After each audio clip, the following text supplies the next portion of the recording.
का जो मौका दिया इसके लिए आपको बहुत बहुत धन्यवाद। माननीय सभापति महोदय, मुझे नहीं लगता कि राजस्थान की जनता के लिए किस तरह का बजट पेश किया गया।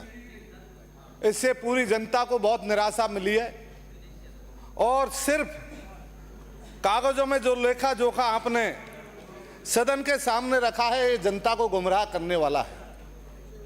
माननीय सभापति महोदय, मैं टोडा भीम गंगापुर जिले से आता हूं और पूर्वी राजस्थान में हम गंगापुर जिले से 3 विधायक चुनकर आए। हम तीनों विधायकों को इस बजट से वंचित रखा गया है। किसी प्रकार का कोई भी इसमें सौगात नहीं दी गई है। यह साबित होता है कि राजस्थान की सरकार, जहां से कांग्रेस के विधायक चुनकर आए हैं, उनके साथ किस तरह का सौताला व्यवहार इस सरकार ने किया है। हम मानते थे कि पूर्वी राजस्थान से भरतपुर जिले से माननीय मुख्यमंत्री जी चुन के आए हैं, जो वहां के रहने वाले हैं। जनता को बहुत आशा थी कि भजन लाल जी पूर्वी राजस्थान में पहली बार मुख्यमंत्री बने हैं तो लोगों को इसके विकास के कुछ नए काम वहां से स्थापित होंगे। पर एक भी काम पूर्वी राजस्थान भरतपुर संभाग में ऐसा नहीं किया गया है। जहां तक महलों को और राजा महाराजाओं के महलों में पैसा दिया गया, हमारे यहां तो मंदिरों में भी नहीं दिया गया। पूर्वी राजस्थान में कैला देवी का मंदिर है, मदन मोहन जी का मंदिर है, बड़े बड़े ऐसे धार्मिक स्थल है, पर फिर भी वहां 1 रुपए उन मंदिरों को देने का काम नहीं किया गया। सिर्फ और सिर्फ भारतीय जनता पार्टी के लोग जहां जीत कर आए हैं, उनको ही पैसा देने का काम किया गया। किसान और युवा बेरोजगारों को किसी तरह का इस बजट में प्रावधान नहीं रखा गया है। हमारी सरकार के दौरान किसानों को जो फसली ऋण मुफ्त ब्याज पर दिया जाता था, उसमें भी आपने कटौती कर दी। इस तरह का जो हमारे देश के जवानों के साथ भी जो आपने अग्निवीर योजना लागू की है, उससे पूरे प्रदेश में बहुत निराशा है। मेरे क्षेत्र में कई अभी अग्निवीर जो शहीद हुए, उनको शहीद का दर्जा नहीं मिला। और हमारी जब सरकार थी तो उनको 30-30 लाख रुपए का पैकेज दिया जाता था। आज 1 रुपए का पैकेज उनको नहीं मिल रहा है।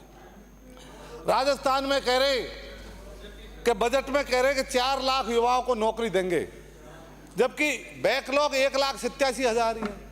आप 4 लाख नौकरी देंगे कहां से? आप युवाओं को भ्रमित कर रहे हैं। नहीं, कहां से देंगे मंत्री जी? आपका रोड मैप कोई है ही नहीं इसके लिए। आप भर्ती की जगह नहीं निकाल रहे। आप बिल्कुल जो गुमराह करने की वाली स्थिति पैदा कर रहे हैं, ये आज का युवा भी समझ रहा है। आप बार बार कहते हैं पेपर लीक हो गए। अरे भाई, पेपर लीक तो आपके समय में भी हुए, उत्तर प्रदेश में हो रहे, गुजरात में हो रहे, कौन से स्टेट में नहीं हो रहे? और अब आप सरकार में आ गए तो आप रोकिए। अभी रीट का पेपर लीक हुआ है और आप कहते एयरपोर्ट लीक हो गए, सड़क लीक हो गई, राम मंदिर की छत लीक हो गई। इससे बड़ी बात क्या हो सकती है? बहुत दुर्भाग्य की बात है। तेरे पुल एक ही दिन में गिर गए, तो आपकी सरकार ही लीक हो रही है। तो इस बात पे भी आपको ध्यान देना पड़ेगा। आज राजस्थान में सरकार ने ईआरसीपी के बारे पर बहुत ढंढोरा पीटा था और ये ईआरसीपी 2016-17 में मुख्यमंत्री जी जब वसुंधरा जी थी तो उनके टाइम पे ये योजना लाई गई। और ईआरसीपी पर प्रधानमंत्री जी ने भी अजमेर में, जयपुर में आकर कई बार इस बात पे भाषण दिए और जनता को गुमराह करने का काम किया। हमारी जब सरकार थी तो उसमें प्रावधान रखा, बजट भी खर्च किया, ई सरदा में भी बहुत सारा काम हुआ और आज उसका नाम चेंज करके मैं आपसे सभापति महोदय, आपके माध्यम से सरकार से कहना चाहूंगा कि आप डीपीआर, क्या डीपीआर बनाइए, ये सदन के सामने तो रखें।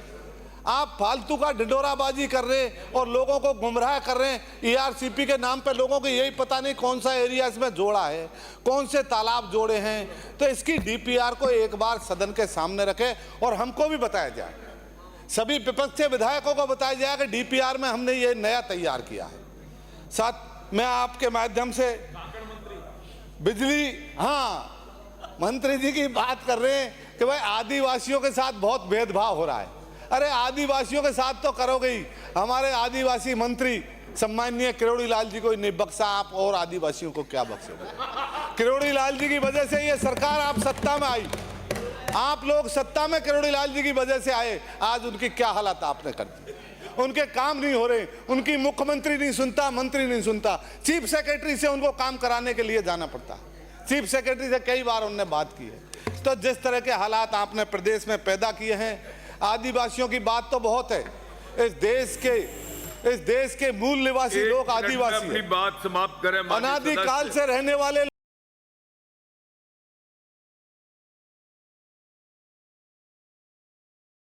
लोगों से आप बात करते हैं कि आपका डीएनए की जांच कराएंगे।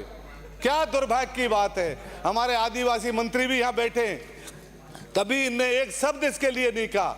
ये बहुत दुर्भाग्य की बात है। सब राजस्थान की जनता जानती है कि आप लोग किस तरह का व्यवहार इस प्रदेश में लोगों से कर रहे हैं। मंत्री जी कुछ कहना चाह रहे हैं? हाँ, दीजिए जवाब। कांग्रेस ने कितना किया आदिवासी के लिए वो बता दो, पता लग जाएगा। नहीं, कांग्रेस ने तो जो आदिवासियों के लिए किया है वो इतिहास जानता है और आगे भी कांग्रेस करती रहेगी। पर मंत्री जी, आपका एक शब्द, आप स्विच ऑफ हो गए, आपका एक शब्द मुंह से नहीं निकला।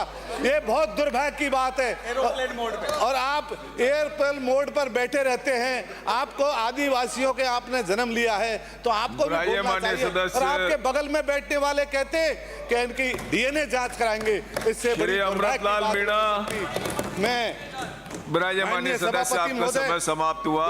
दो एक पॉइंट और है। माननीय सभापति महोदय, अंक कितनी होगा? बजट 2024-25